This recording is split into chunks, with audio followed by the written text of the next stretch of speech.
जो जग बैरी हो।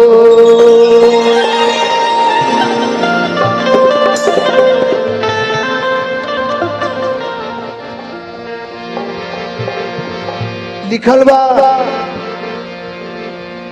बिनहर कृपा तृण न डोले, बिना प्रभु के इशारा के इस संसार में पतई भी ना खड़खड़ाला। ओ प्रभु के कितना बड़ा कृपा बा हमनी पर। यदि 1 मिनट हवा बंद हो जाए, 1 मिनट, तो केहू न बची।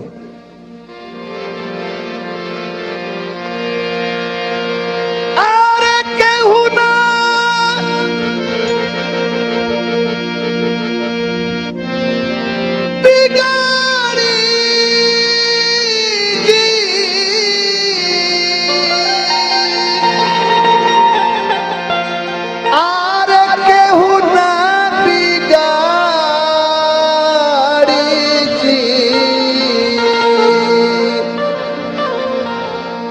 राम ना बिगड़ी है जेकर,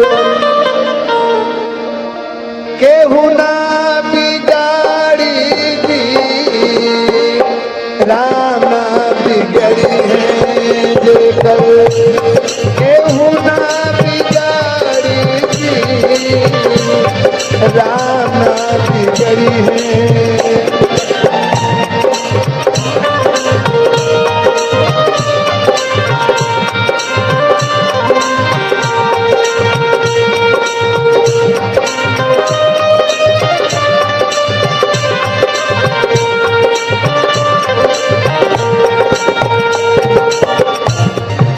हमनी के बीच में पुष्पा शुक्ला जी आइल बनी, बहुत बहुत हार्दिक अभिनंदन बा। अइला खाती अपन बहुमूल्य समय दे करके जा। केहू न बिगाड़ी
रहे, कृपाचार्य, द्रोणाचार्य, भीष्म पितामह सब लोग बैठल बा। वो सभा में द्रौपदी के चीर खिंचाता, दुशासन खिंचता। एकरो कारण बा, द्रौपदी के अभिमान रहे, द्रौपदी के अभिमान रहे कि हमार पांचों पति के सामने केहू अमर का बिगाड़ी। और जब तक उनका अभिमान रहे तब तक उनकर शरीर से चीर खिंचात रहे। बाकी देख ले जे केहू मुड़ी भी ना उठावल, बोले के तो एगो अलग बात रहे। देख लीजिए सब दरवाजा बंद हो गई, तब भगवान कृष्ण के बुलाओ तरी भैया कह करके बीच सभा में देखा द्रौपदी पुकारली।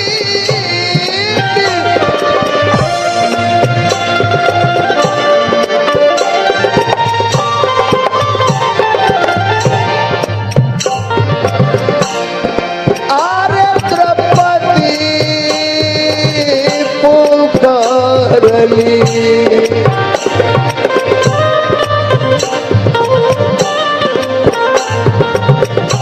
भगवान के बुलाओ तरी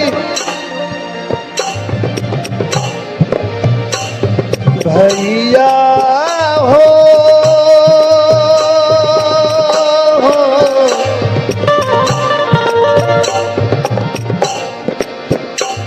भैया हो। अब देखिए भैया कह करके भगवान कृष्ण के कैसे बुलाओ तरी द्रौपदी, भैया हो अब देर कराना हो, अब देर कराना कि बहना याद करे हो, भैया हो भैया हो अब तेरी कराना हो, अब तेरी कराना कि बहना याद करे हो।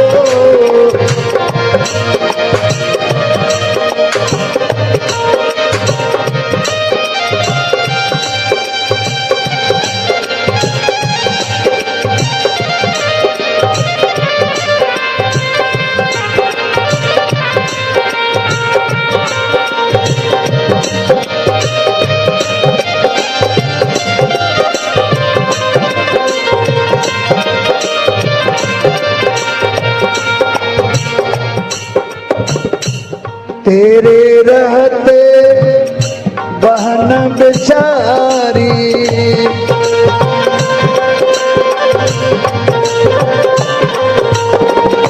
तेरे रहते बहन बेचारी तड़प रही है दुख की मारी।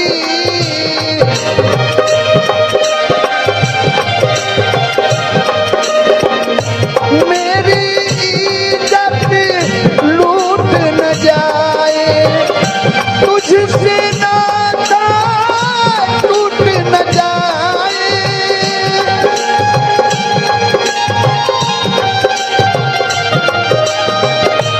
तू जा कुछ नहीं कहना, ओ तू जा कुछ नहीं कहना, बहना याद करे हो, भैया हो अब तेरी कराना हो, अब तेरी कराना बहना याद करे।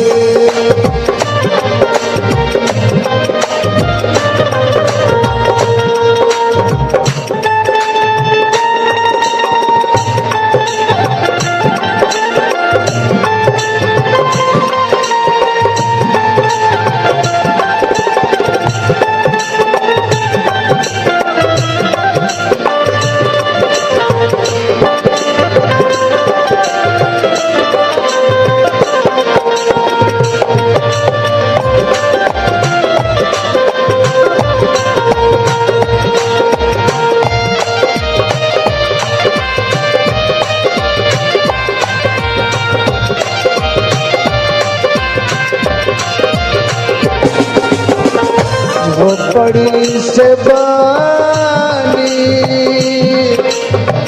रे गईले, झोपड़ी से बानी गईले,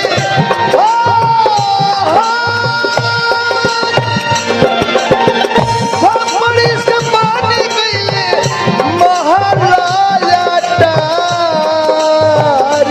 जी। राम ना बिगड़ी है जेकर केहू ना बिगाड़ी जी, राम ना बिगड़ी है जेकर केहू ना बिगाड़ी जी, राम ना बिगड़ी है।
देखिए सुदामा जी के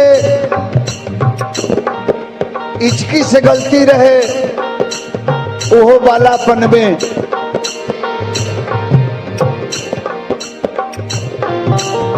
चाना तन की भर चोरा के खा ले। कितना बड़ा सजा मिलल उनका। बाकी भगवान के शरण में जब चल गई सुदामा जी तो जितना सोचले ना रहले उससे कितना गुना उनका मिल गई। झोपड़ी से बानी रे गईले, झोपड़ी से बानी गईले, झोपड़ी से बानी गईले महाराजा टारी जी। राम ना बिगड़ी है जेकर केहू ना बिगाड़ी जी, राम ना बिगड़ी है जेकर केहू